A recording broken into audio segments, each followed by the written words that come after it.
Bismillah wa salatu wa salam ala Rasulullah. Hunna libasun lakum wa antum libasun lahun. They are clothing for you and you are clothing for them. In Allah's infinite wisdom, He chose the analogy of a garment to describe a husband and a wife. He could have used anything, but He chose the fact that we are garments for each other. And we need to reflect and extrapolate the lessons from this analogy. Maududi says that the tafsir of this verse is nothing can intervene between the clothes and the body, and each fits into the other naturally. And so this is the relationship between a husband and wife, that this is the closest person to you. And each is a means of comfort, protection, and happiness for the other. Ibn Kathir says that your wives are a resort for you and you are a resort for them. And they are your cover and you are their cover. In any relationship, the most important aspect to develop is the aspect of trust. That is the most essential element of any relationship.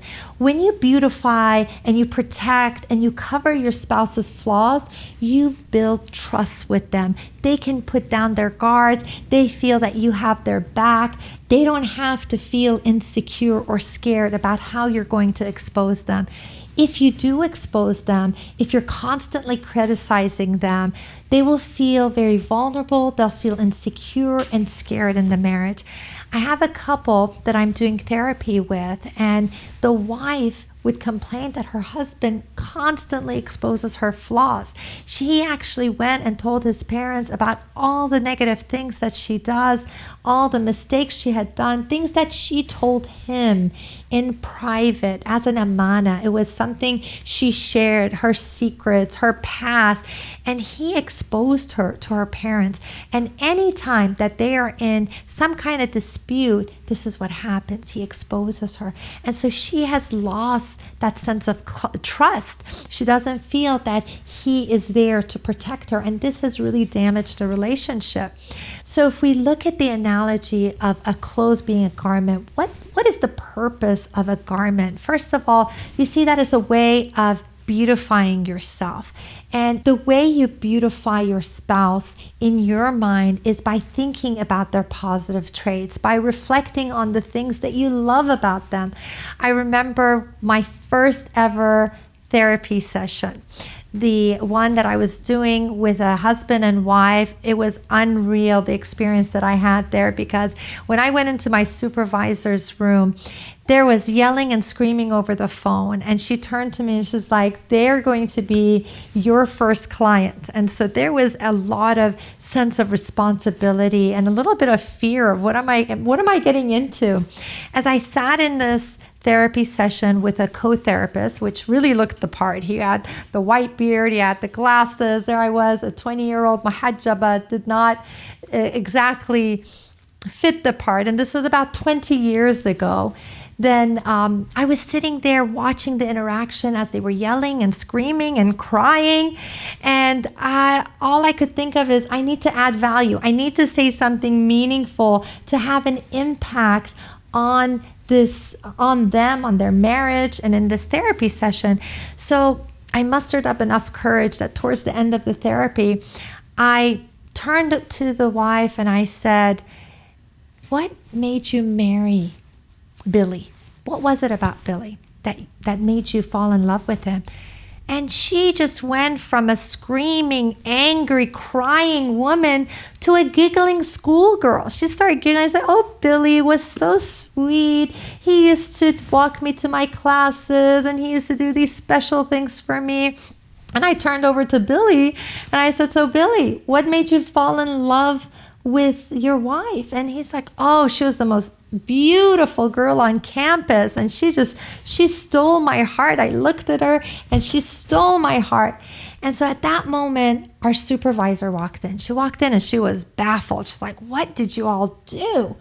And my co-therapist turned to my supervisor and said, Haleh asked the right question. And that was, what do you love about your spouse? And that turned everything around. And it taught me a very important lesson is, what do you get yourself to focus on? What do you get others to focus on? Even in therapy, what are you focusing on? Only on the negative traits of your spouse? Are you trying to bring out the best in them?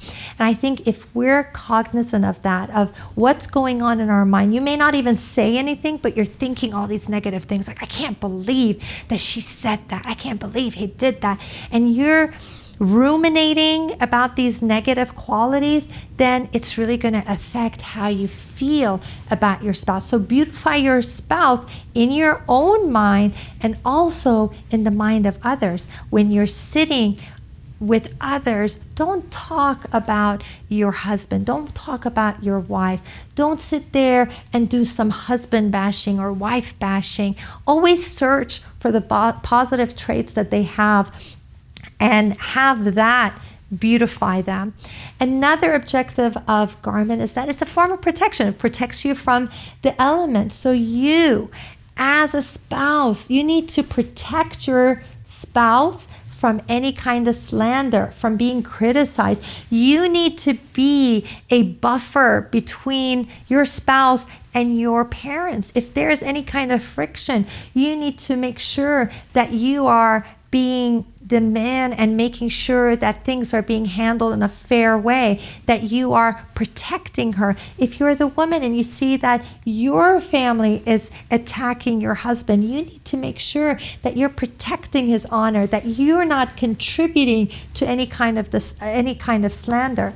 And just as clothes protects his wearers from the external elements, each spouse protects the other from the external passions that would harm the marriage. So that protection, it is like having a fortress where you are protected from any kind of desires, any kind of temptations. And I could tell you dozens and dozens of stories about people who fall into the haram because this protection is not there. They are led to temptation. They succumb to their desires because they are not fully protected in that sense. So we have to make sure that we are beautifying our spouse by thinking well of them, talking well of them, also protecting them from any form of slander, and also protecting them from any of the temptations that are out there. Another objective of garments is covering up the flaws. So this means that you don't constantly criticize your spouse. A lot of times people see their role as a spouse as the critic. I am going to tell you how you look. I'm going to critique your food. I'm going to critique everything that you do. And this makes a person feel very scrutinized. So you don't want to criticize. You can share and you can help them improve without criticizing.